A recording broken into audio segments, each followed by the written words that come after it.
Central Falls City Hall is a much different place these days without Mayor Moreau here day to day.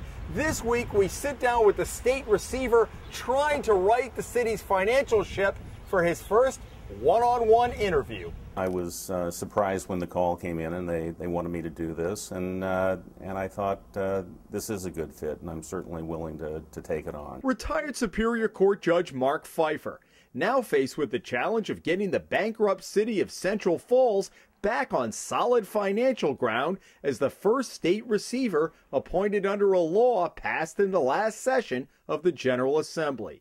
Pfeiffer has signed on to be here for 6 months. The first and foremost priority here is to get a 2011 budget together.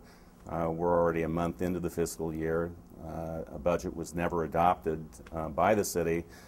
So that is our first task, and I'm pleased to report that within approximately 2 more weeks we'll have that budget. Is it inevitable that there is going to be a tax increase? Yes.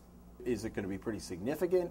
Or is that still in the working stage? It's in the working stage, but there will be a tax increase, and it will be significant. And there's going to also be things done on the cost side of it, reduction of expenditures that are necessary to create a budget for this fiscal year. So you're going to find it on both sides of the balance sheet, if you will. Under the statute, the receiver, appointed by the State Department of Revenue, has final say on the budget. No city council approval needed.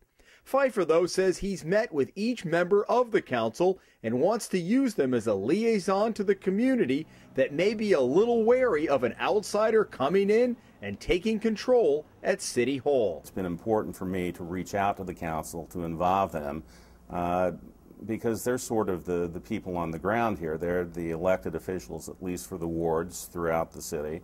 And I want them to know what we're doing so that when the community knows at large that they can respond to it and perhaps explain why this is happening. But let's be clear, when there are disagreements, you hold the final say. Correct. Some have questioned the constitutionality of having a state-appointed receiver come into a local community and move a mayor aside.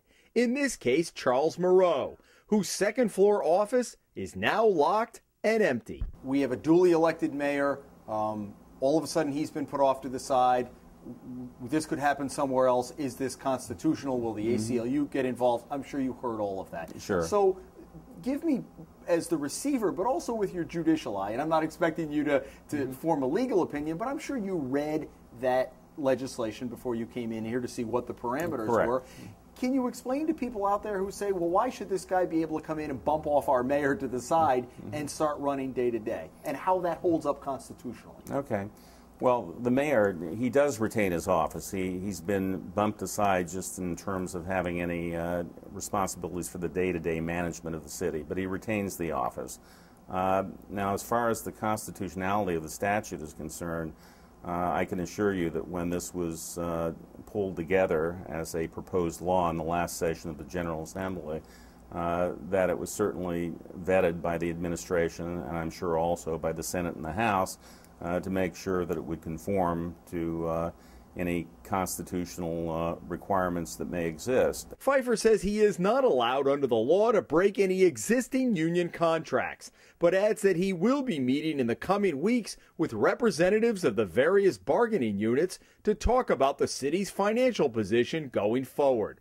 And while he went out of his way not to comment directly about Mayor Moreau and the criminal investigation into his administration, Pfeiffer says the mayor's budgeting the past few years has left a lot to be desired. Budgeting that had taken place here, we found in many instances it was something that really wasn't thought through, was simply put together to fulfill the requirement, and then you'd obviously if the budget had been a good budget for the last fiscal year, we wouldn't be looking at the deficit that we're going to have when we close out 2010 that just ended. So in that sense, it wasn't a very reliable budget. Is that including unrealistic revenue projections at Wyatt? That would be part of it, to be perfectly candid, yes. And for the record, we wanted to clear up a misconception about the mayor's car. The one Moreau was driving when we had our first encounter with him back in December. We pulled into the parking lot this morning and initially thought, wow, the mayor's car there, it's been returned, and oh, wait a minute, hey, that's a blue Durango. It looks like Mayor Moreau's, but the license plates are different. A little confusion there? Whose car is that? That is my car. I am not driving the mayor's old car. Was there a little confusion for you? Well, there was people, because the car was returned to the police department, which is where it was assigned from to begin with. We're talking about the mayor's car now. And there was the some city vehicle. Correct. And there was some confusion because the next day, when I arrived, I parked in what is a very small city parking lot. And about an hour or two into the day, somebody said, "What is the mayor's car doing back here?"